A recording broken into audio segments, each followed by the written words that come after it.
ബത്ലഹേമിലെ കാലിത്തൊഴുത്തിൽ അവൻ ജനിച്ചു.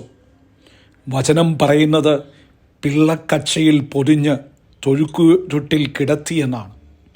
പുൽത്തൊട്ടി കാലികൾക്ക് ഭക്ഷണം കഴിക്കാൻ വേണ്ടി മരം കൊണ്ടുണ്ടാക്കിയിടമാണ്. പിള്ളക്കച്ച കൊണ്ട് പൊതിഞ്ഞ് തൊഴുക്കൂട്ടിൽ കിടത്തി എന്നത് സത്യത്തിൽ വരാനിരിക്കുന്ന 2 കാര്യങ്ങളുടെ പ്രവചനം കൂടിയാണ്. പിള്ളക്കച്ച എന്നത് കുരിശുമരണത്തിനു ശേഷം യേശുവിനെ പൊതിയാനുള്ള കച്ചയിലേക്ക് വിരൽ ചൂണ്ടുന്നു.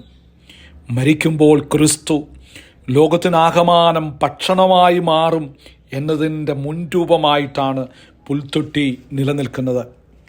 അതിനാൽ ബത്ലഹേമിലെ ശിശുവായ യേശുക്രിസ്തു ലോകത്തിന് ആകെ ഭക്ഷണമാണ് എന്നത് കുർബാനയുടെ മുൻരൂപമാണ്. ഹെബ്രായ ഭാഷയിൽ ബത്ലഹേം എന്ന വാക്കിൻ്റെ അർത്ഥം തന്നെ അപ്പത്തിൻ്റെ ഭവനമെന്നാണ്. ചുരുക്കത്തിൽ ജീവൻ്റെ അപ്പമായ യേശു അപ്പത്തിൻ്റെ ഭവനത്തിൽ ജനിച്ച് ലോകത്തിന് അപ്പമാകുവാൻ ഒരു പുൽത്തൊട്ടിയിൽ കിടത്തപ്പെട്ടു എന്നതാണ്. ഇന്നും ലോകത്തിൻ്റെ അപ്പമായ അവനെ ബലിപീഠത്തിൽ വെള്ളത്തുണിയിൽ പൊഞ്ഞു തന്നെയാണ് കാണുന്നത്. ദൈവം മനുഷ്യനായി തീർന്നതിൻ്റെ ലക്ഷ്യം ദിവ്യകാരുണ്യമായി മാറുക എന്നതായിരുന്നു. ജനനത്തിലൂടെ സ്വാഭാവിക ജീവൻ ലഭിക്കുന്നത് പോലെ മാമോദീസായിലൂടെ ദൈവിക ജീവൻ ലഭിക്കുന്നു.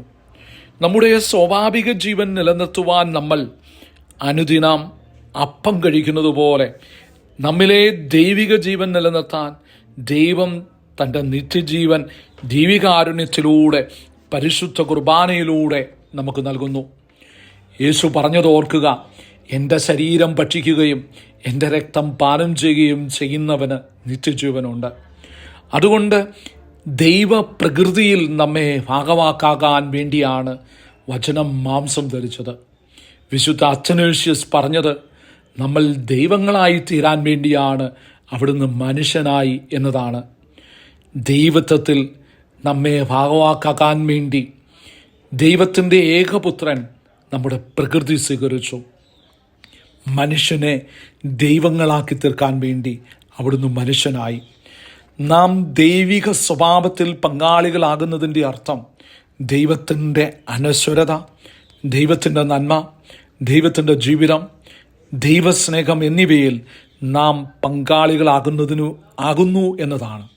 അങ്ങനെ നാം യഥാർത്ഥത്തിൽ പുത്രനിൽ ദൈവത്തിൻ്റെ പുത്രന്മാരായി തീരുന്നു. ക്രിസ്മസിൻ്റെ രഹസ്യം അതാണ്. അത് ത്രിത്വത്തിൻ്റെ ജീവിതത്തിലേക്കുള്ള നമ്മുടെ പ്രവേശനമാണ്.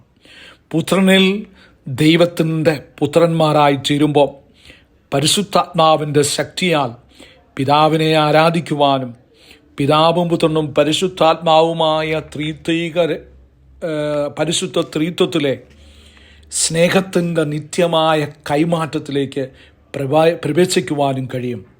ഇതാണ് ക്രിസ്മസിലെ യഥാർത്ഥ സന്തോഷം.